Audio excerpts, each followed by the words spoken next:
Good morning, and thanks for being up so early and coming to hear what's pretty a dry topic when you could listen to cats and dogs and how you can save them. So I appreciate you being here. I'm going to tell you a little bit about myself. Before I do, I want to put a background to it. You've probably heard that all politics are local, and that is a very true statement, but also true, and one I want you to keep in mind through this presentation and as you work in state and local politics, is that all politicians are human beings, and they bring to the table their own experiences, their own prejudices, and their own baggage. So when I get up to speak in front of a city council or a group like this or a legislative body or in a hearing or in a courtroom, which I've done for many years, I want the audience to know something about me so that we can connect on some level, even if I don't know what that level is. So what I'm usually going to tell people, and I'm going to tell you a little bit more about me than I do in many of these other instances, is that I'm a business lawyer, and I've been a business lawyer for 34 years. So what do you know about me from that sentence? I have some experience in background with legal issues. You don't know what kind of things I do, but you know I have done something for 34 years related to the legal field. So, and I've got my contact information up here if you want to contact me. That's my mobile phone. Feel free to use it. I'm easier to reach on email. So now you know how to contact me, so you have that information that I'm reachable. I'm going to tell you what I'm doing for new projects in 2016. I co-founded an animal action committee, which is called the Animal Association of Texas. We did that this spring for reasons that I'm going to get into in this talk in depth. And I've also co-founded a new business called PetNet.love that's a pet rehoming service. So the most important thing I want you to know about me is that I have rescued pets. So this is part of my office staff. I have given them silly names. We have Tux and Thea, Rue, my three-legged pit bull, and another three-legged pit bull, Stella, Ari, who's the director of PERS, Moxie, the director of recycling, and KB, my customer liaison. So now you know that I have in my family, with my son and daughter-in-law and my husband, all of whom work with me in my businesses and in these issues, I have 7 rescued pets. And so you now know that I am not only interested in this issue, but have a passion for it. So that informs you about me when you want to have a discussion about me. And I encourage you to listen to the people that you want to reach and understand where they're coming from, because politicians are people. And they're going to carry their experience and their inspirations and their passions with them. So how did I get involved in state and local politics for animal welfare? It's truly one small step on a journey for me. It began about 5 years ago when I met the chairman of the board, who happened to be a friend of mine before that, but didn't know he was with Austin Pets Alive, and he was a state representative, still is. And he began to tell me about Austin Pets Alive and the work they were doing, and at that time I knew absolutely nothing about the no-kill movement. And I did some events with him, and we made some donations, and we went to some fundraisers, and I didn't really know much about what was going on. I certainly didn't know that the city shelter was killing 50% of the animals in its care. So everybody's journey starts with a small step. And I'd like to ask the room how long you've been involved in animal welfare. Do we have anyone here that has 20 years or more experience in this field? Show of hands, a couple of you. How about 5 years of experience? So we've got a lot more hands there. How about 2 years of experience? 1 year. Okay, that would be me, by the way, 2 years in this field. 1 year or less. All right, welcome. This is truly a small step on a journey that you're going to take, and I applaud you for that. So up until a couple of years ago, I didn't have any real activity in the legislative realm or really in the legal issues for Austin Pets Alive or the no-kill movement. And one day, because I'd been following Austin Pets Alive on social media, I found that they put a call out for people to attend a city meeting at our city council that affected whether or not the location of Austin Pets Alive was going to have to move from where it was on Town Lake and where it is now. Very important issue. It's very visible where it is now, and there was nowhere for it to go. So just on my own, I went down to the city council meeting because they wanted butts in the bleachers, we call it. We needed people on the ground showing support for this effort so the city council could see there was support. So I sat in the audience and I listened to what was going on, and another call came out for another kind of a meeting.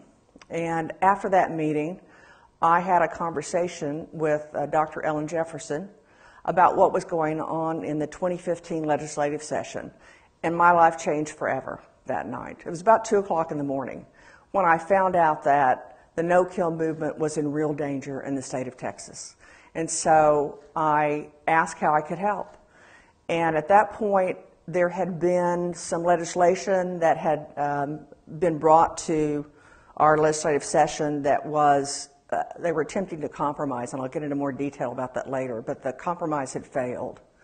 And so the hearings were starting to happen, and I volunteered to go down with a small group of people. It was Mike Martinez, our former city council member, Ryan Clinton, who many of you have heard from, and Dr. Jefferson and me, and we literally walked the halls of the legislature and talked to the people in the offices, not always the representatives or the senators, but whoever would talk to us, and got involved in that way. And it's something that every one of you can do.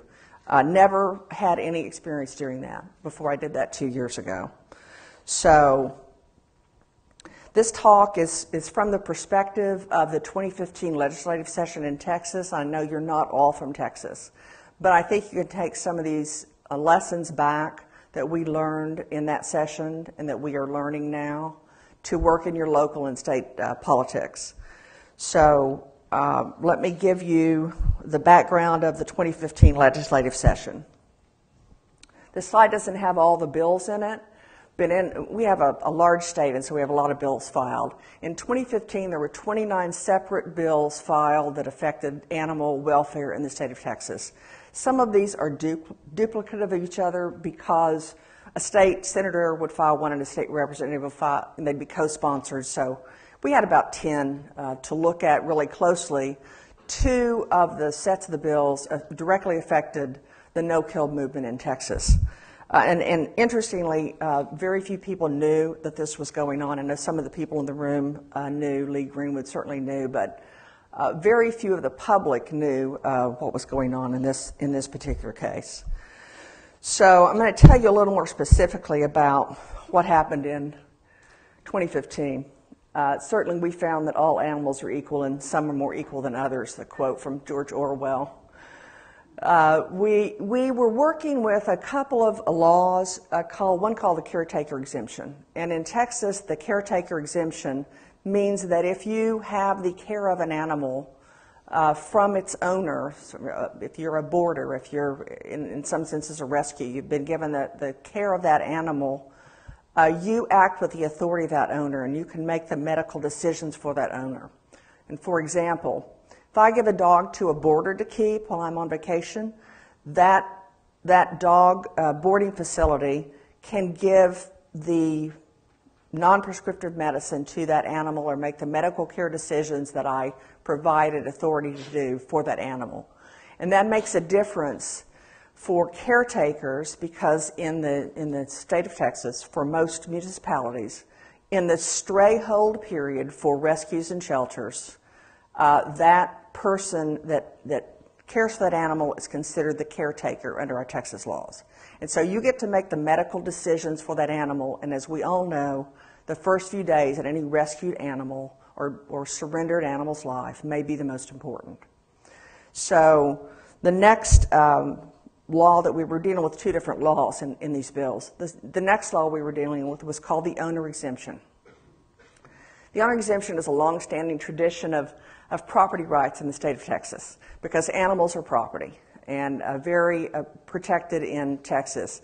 It started with the tradition of the ranchers who have the herds and the animals they need to take care of. And so the owner exemption in Texas to the no-kill movement means simply that when the 3-day stray hold period is up, it's usually 3 days in most cities in Texas, then the owner of the animal becomes that shelter or that rescue.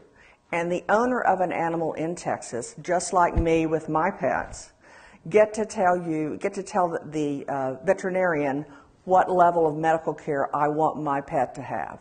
So I can take my old cat that you saw on this slide, KB, to the vet and say, KB needs to have an MRI. I can also say, KB's leg is broken, let's splint it and put her in a crate and see if it works before we have to amputate. So the owner exemption in Texas means that I get to make those medical decisions for my pet. And the shelters get to do that because they own the pets after the 3-day stray hold. So the two laws in Texas work hand in hand, the caretaker exemption for the first few days and then the owner exemption when the law takes over as owner.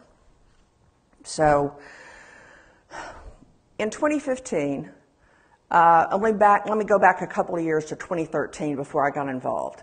In 2013, the Texas Veterinary Medical Examining Board, the TVME, I'll sometimes call them the Vet Board, filed a series of complaints against Dr. Ellen Jefferson's license because she had, among other things, had the audacity to, as a shelter veterinarian and therefore owner of the animal, cared for an animal medically that was an owned animal under the owner exemption, and they wanted to regulate that. They wanted to criticize her for that. They wanted to take her license for that action. And amazingly, because very few people have the resources to fight back, Dr. Jefferson put together a team of pro bono attorneys. I was not one of those attorneys at the time, who worked tirelessly on her behalf to fight the vet board, because if they had won, shelters would likely be shut down and shelter vets would not go to work for shelters, and we'd have a big problem. So it was very courageous of her, because as she fought this fight, the penalties for her to continue it were increased by the vet board. They would offer her a simple reprimand, a slap on the hand, and she said no. They would offer her a bigger penalty, and she would say no. She took it to court, went through several levels of appeals, and won at each level, which was remarkable.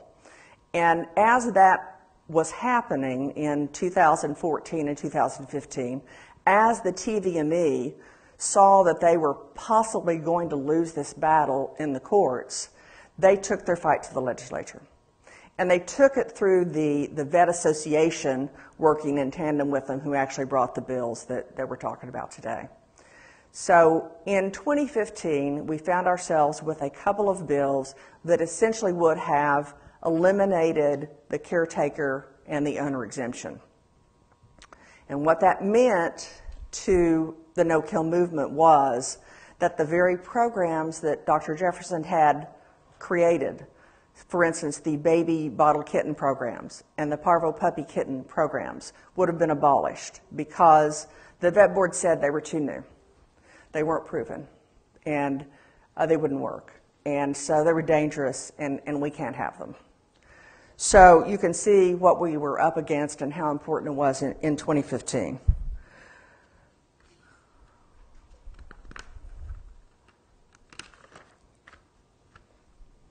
So that's a backdrop about how I got to this fight, and I want to talk to you about how we approached it, or how I approached it, and how I approach every issue that I undertake on behalf of animal welfare rights and the activist issues that I'm involved with now.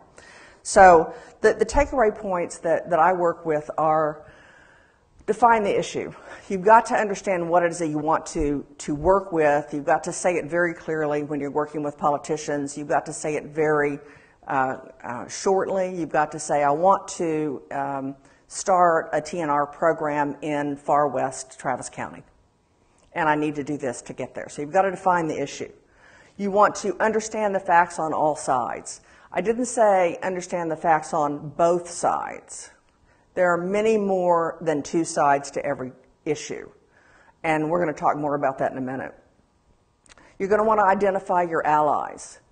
And your allies may change from time to time, but you've got to know who they are so that you can work with them, so you can leverage that. So understand who your allies are. You've got to get your message out. That's really important. Once you define your issue and you know who your allies are, then get your message out to them. The last thing is to be prepared for the long game, because this is never over. When we went no-kill in Austin in 2011, we never dreamed for a moment we would be in this battle in 2015. So this battle is never over. Be ever vigilant about that. So be prepared for the long game. Okay, let's talk about the first point. Define the issue. What are you trying to do? What is your issue? What is your project? What is your program that you want to promote? So talk about your issue specifically. Try to take one issue at a time to a politician. They are incredibly busy people. And so whether it's a city council member or a sheriff or a judge or official running for office, take an issue to them in small bites. You may have a program that you want to promote that's larger than the single issue, but make sure that you give it to them in small enough bites that they can not only understand it, but remember it and put it on their agenda. You may need to do that in stages. You may need to take it to them in more than one, and probably will need to take it to them in more than one time.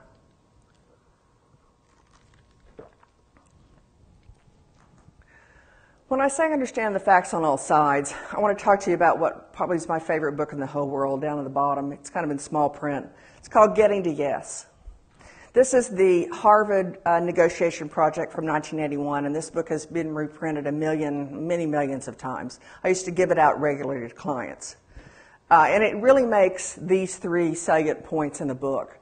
The first one is separate the people from the problem. When you're talking to politicians, remember I said they're people too?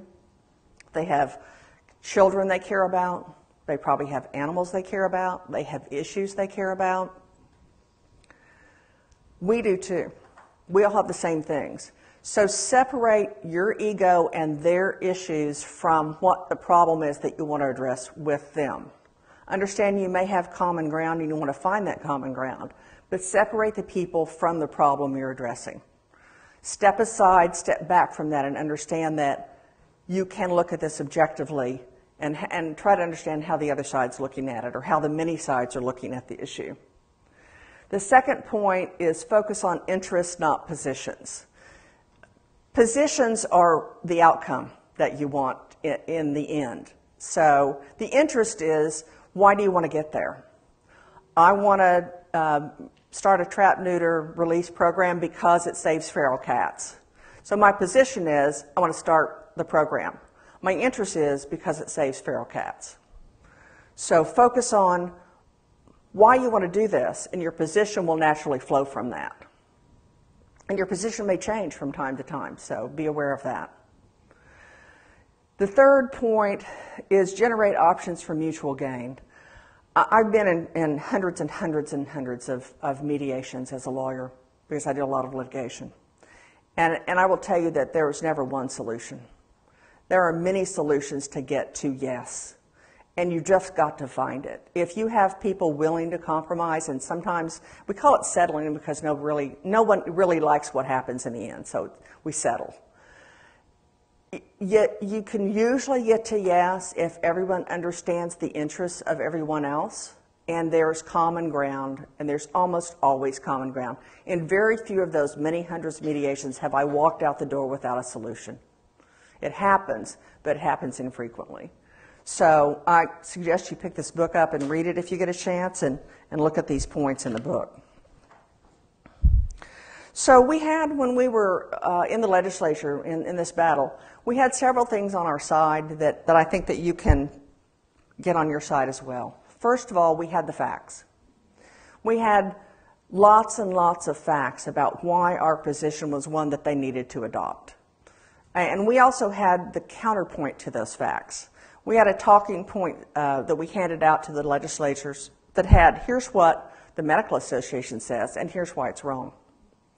And it was point by counterpoint on a single page. So they could look at it, they had something to hold in their hands, and they could think about it later. So we had the facts. When Dr. Jefferson and I, and it was usually she and I that would go in to talk to the politicians before these hearings were held on these bills, we wouldn't have a lot of notice, and sometimes we'd have no notice. So we'd run up to the Capitol, and we wouldn't have appointments because we didn't have time to get appointments to see the actual senator or the representative who was going to vote on this bill. And we'd just walk into the office and talk to the receptionist. And Dr. Jefferson would talk about how she saved these bottle baby kittens and how the parvo puppies were now being saved at a 96% rate. And pretty soon, because those are small, thin offices, and this was a remarkable thing that I observed, people would come out from behind the other offices and they would listen to what was being said. And they'd start telling their own stories, how they had saved a kitten that was on the side of the road, how their roommate had this rescued pet, how they knew this about rescuing, how their parents were rescuers. And so there was a connection there. And I will tell you that resonated with the staff to tell stories about what your position was. And those stories got back to the legislatures that we weren't able to talk to that day. And it makes a difference. So never underestimate that the staff carries the weight of that office with them. Be nice to the staff. Be courteous to the staff. They get a lot of people complaining. And you will make an impact if you're the calm, cool voice of reason with the facts and the good stories. And we have the good stories. The other thing that we had on our side, and you will too, is we had leadership. And leadership is just this. People are willing to stand up, walk down the halls, and make a phone call or talk to somebody. Every one of you in this room are leaders. You can make a phone call. You can write a letter. You can write an email. You can talk to your representatives in this case. In our case, we had Mike Martinez, who was and is a stalwart champion of animals and helped make Austin no-kill. He had just left the city council. The other side had lobbyists that they paid $400,000 to. We paid not one single dollar that year. I say we were fat, dumb, and happy. You know, we were lucky in a lot of ways, but we're organized this time. But we surprised them with the opposition. So we had leadership. You know, we had a few core people, Ryan and Dr. Jefferson and Mike and I, who walked the halls, but we had a lot of people behind the scenes helping. We had a whole crew of people putting witnesses together for hearings and sending emails and making sure that people knew the positions on this. And it was really pretty remarkable. In a very short period of time, really only about a period of about 1 month did this happen. And at the end of the hearings, and this is the happy ending, at the end of the hearings, when we had all gone to testify and we'd all contacted our representatives, the very proponents of the bills that we tried to defeat and did end up defeating agreed that they were bad bills. And they felt that they had been misled by the vet board. And so that was because we had the facts and the stories and the testimony. So don't underestimate what you can do on this point, because you can all do exactly what we did. Okay, I want to know how many people here know who their state representatives and their senators are. Okay, that's a good show of hands. It's not perfect, because everyone in this room needs to know who their state representatives are in this fight. Let's see, that's not the right slide. There we go. In Texas, and you can find this, it took me about 10 minutes on Google to put this slide together. In Texas, if you don't know who your state representative and senator is, go to that website and find out who it is. If you don't know who your city council member and you're in Austin, go find out who your city council member is. And we have an interesting feature, and you may have it in your city as well. We can email all of our city council members at once by clicking on that website. And I do that frequently. So you've got to know who your representatives are. Get their contact information, keep it handy. You want their phone number, you want their staff names and phone numbers, you want their email information, and you want to be not afraid to contact them. That includes your sheriffs in many locales. That includes your animal control officers. That includes your city shelters. That includes the people that you think you're going to need to contact on your issue. So be unafraid to understand who your representatives are and work on that. Okay, the next point is get your message out. And I think that everybody here knows how important that is. Phone calls count, but they're hard for representatives to get back to you on the phone. Be unafraid to talk to the staff members. That in many cases, they will count the number of people who have taken a position on an issue.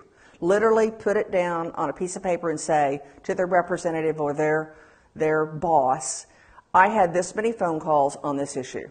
So numbers count for phone calls, more than just the actual phone call themselves. Call them, say this, I'm so-and-so, I have this issue that I want you to vote yes or no on, and that's all you need to say. Emails help because you can say a little bit more in those and because your representative wants to be able to contact you back because now you're a constituent. So emails help. If you're going to make a phone call, try to follow it with an email. And you can always write a letter, although very few people do that anymore.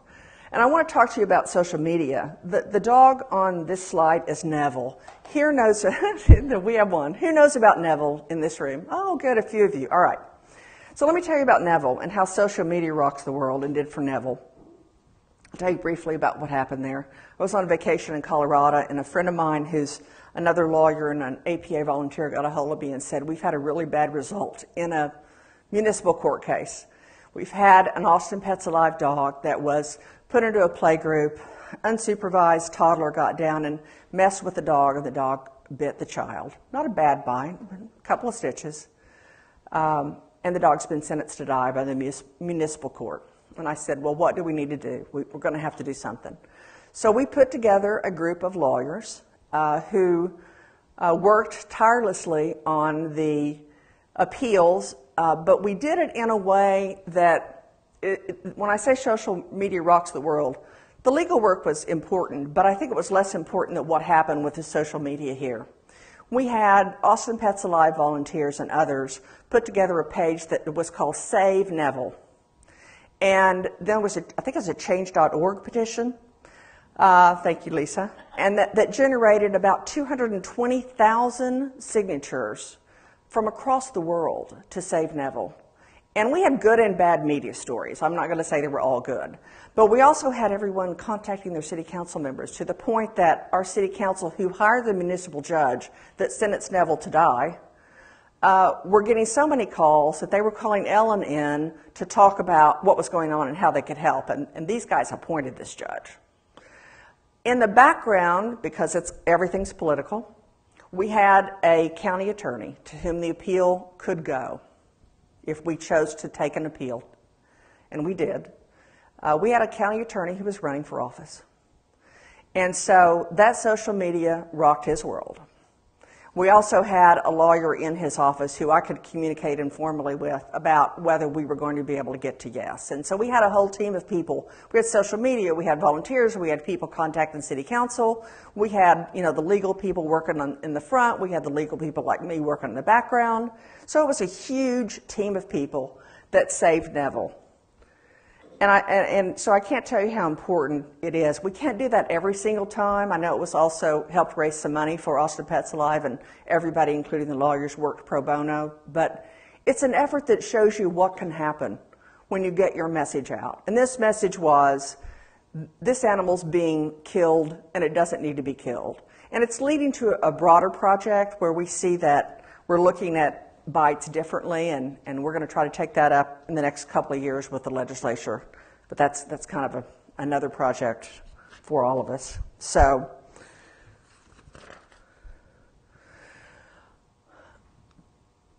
I want to tell you that local races matter politically. And if you think they don't, understand that all of your politicians start somewhere. Judges' races matter. City council races matter. Sheriff races matter. I don't know who your local representatives are called, but everyone starts somewhere, and then they may or may not move up to another position. So get to understand what your representatives think about the issues you care about. This is a Animal Association of Texas. This is a PAC that I co-founded this spring. We worked with Fix Austin and put out this voter's guide October the 20th, and a full-page ad right before early voting started. And so you may have heard Ryan Clinton talk about how this affects the politicians. It affects the voters and the politicians. The politicians were very glad to see that they got 5 paws up. And believe me, they're going to remember when animal issues come around that we put an ad out that said they were the good guys. So whoever gets elected. So we have we have a lot of good guys in Austin, so it's easy to have a good report. But some reports are better than others. So you can do this inexpensively on social media and very effectively. So you don't have to put a full-page ad in the Austin Chronicle like we did. But it also is sort of a thank you to the politicians, and they like to see that. So they're very happy about this, what we did for them.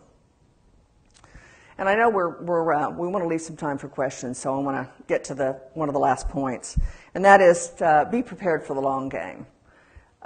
When I say that our no-kill in Texas is fragile, so are all of your issues. They're all fragile in the sense that they could disappear anytime. So you're going to lose some battles. Don't give up. Be persistent. Be calm. Be that calm, persistent voice with your representatives. Don't ever give up. You need to understand the timeline of what you're trying to do. Is it tomorrow's vote at City Council on spay and neuter like we had last Thursday night? And we had 24 hours notice of that? And all of us went down and testified and doing lots of things in 24 hours? Or is it a 2-year new shelter? So what's your timeline and how long is your game? But understand that even if it's a short game, it's going to be a long game in the future. It's going to be continued in the future. An important point I want to make here is to form coalitions with other groups. One of the things we're doing with the Animal Association of Texas is to form coalitions with other groups that are like-minded. And that doesn't mean that we're going to agree on everything, but we're going to agree on some things, and we're going to be stronger together when we agree on something. We may not agree on the position we're taking on something, in which case we might ask the rest of the coalition to stand down and not oppose us. That's also very important. So coalitions, in my view, are just informal groups of people that are going to come together, or organizations that are going to come together on a common issue. And so we're forming a coalition right now through the Animal Association of Texas, and there's a meeting, in fact, at my house this evening. If any groups interested in that, I think I put a notice out about that. So if not, please let me know, and we'd be happy to include you in the coalition. We're working in Texas right now, but we have national organizations like Best Friends involved with us, Humane Society of the United States, Texas Humane Legislation Network, and Austin Pets Alive, and lots of other organizations that we're going to work together when we can on common issues to find common ground. I wanted to share with you, this is part of the original email that I sent out to form the Animal Association for a fundraiser. And what you can't see at the bottom, and I wish it was a bigger slide, is that there was a list of politicians. We called the politicians and said, would you support us? And so you name them as hosts. It's very effective, and they'd love to see their name in print. So we had a number of politicians. We had about 20 community leaders. This was our kickoff fundraiser in September of this year. And so we wanted to bring them in to our side of what was going on, and they all showed up. Surprisingly, we had about 50 people. We thought we'd have about 15 at our first event. And so we were thrilled, and it was a good event, and we'll build on that. So anybody that wants any of this information afterwards, just email me, and I'm happy to send it to you. And I'll send you, I know you get this from Maddie's Fund, but I'll give you whatever I've got. And I want you to understand, kind of as a conclusion, that your representative works for you. So I've said this once, and I'm going to say it often. They listen to who speaks consistently with a persistent voice and a calm voice, to offer facts and be prepared to answer objections, and to offer solutions to the problems that you present, and then to get your message out. And finally, you don't have to reinvent the wheel. There are many presenters at this conference that will help you. And that's why you're here, is so that we can help you. So don't be afraid to reach out to help you, and I'm certainly willing to do that. Finally, I want to say you can make a difference. Everyone in this room can make a huge difference. This is just one small step. You don't have to see the whole staircase to take the first step. All right, thank you very much. I appreciate it.